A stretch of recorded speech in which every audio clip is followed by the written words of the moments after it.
اور جب انہوں نے پرندوں کا جائزہ لیا تو کہنے لگے کیا سبب ہے مجھے ہدہد نظر نہیں آتا؟ کیا کہیں غائب ہو گیا ہے؟ میں اسے سخت سزا دوں گا یا ذبح کر ڈالوں گا یا میرے سامنے اپنی بے قصوری کی واضح دلیل پیش کرے۔ ابھی تھوڑی ہی دیر ہوئی تھی کہ ہدہد آ موجود ہوا اور کہنے لگا کہ مجھے ایک ایسی چیز معلوم ہوئی ہے جس کی آپ کو خبر نہیں، اور میں آپ کے پاس ملک سبا سے ایک یقینی خبر لے کر آیا ہوں۔ میں نے ایک عورت دیکھی کہ ان لوگوں پر حکومت کرتی ہے اور ہر چیز اسے میسر ہے، اور اس کا ایک شاندار تخت ہے۔ میں نے دیکھا کہ وہ اور اس کی قوم اللہ کو چھوڑ کر آفتاب کو سجدہ کرتی ہیں، اور شیطان نے ان کے اعمال انہیں آراستہ کر دکھائے ہیں اور ان کو رستے سے روک رکھا ہے، پس وہ رستے پر نہیں آتے اور نہیں سمجھتے ہیں کہ اللہ کو جو آسمانوں اور زمین میں چھپی چیزوں کو ظاہر کر دیتا اور تمہارے پوشیدہ اور ظاہر اعمال کو جانتا ہے، کیوں سجدہ نہ کریں؟ اللہ کے سوا کوئی عبادت کے لائق نہیں، وہی عرش عظیم کا مالک ہے۔ سلیمان نے کہا اچھا، ہم دیکھیں گے تو نے سچ کہا ہے یا تو جھوٹا ہے۔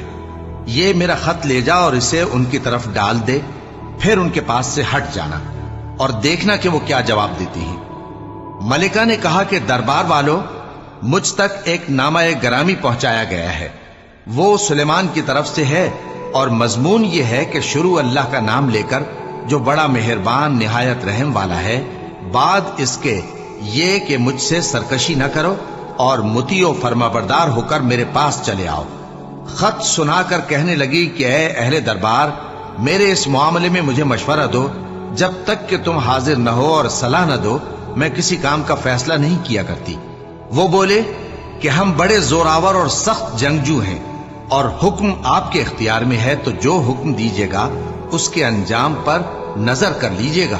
اس نے کہا کہ بادشاہ جب کسی شہر میں داخل ہوتے ہیں تو اس کو تباہ کر دیتے ہیں اور وہاں کے عزت والوں کو ذلیل کر دیا کرتے ہیں، اور اسی طرح یہ بھی کریں گے، اور میں ان کی طرف کچھ تحفہ بھیجتی ہوں اور دیکھتی ہوں کہ قاصد کیا جواب لاتے ہیں۔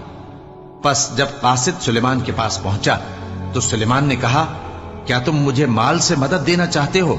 سو جو کچھ اللہ نے مجھے عطا فرمایا ہے وہ اس سے کہیں بہتر ہے جو تمہیں دیا ہے۔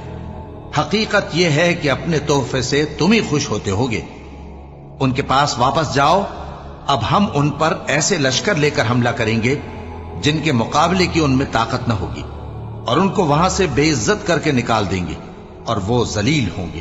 سلیمان نے کہا کہ اے دربار والو، کوئی تم میں ایسا ہے کہ قبل اس کے کہ وہ لوگ فرما بردار ہو کر ہمارے پاس آئیں، ملکہ کا تخت میرے پاس لے آئے؟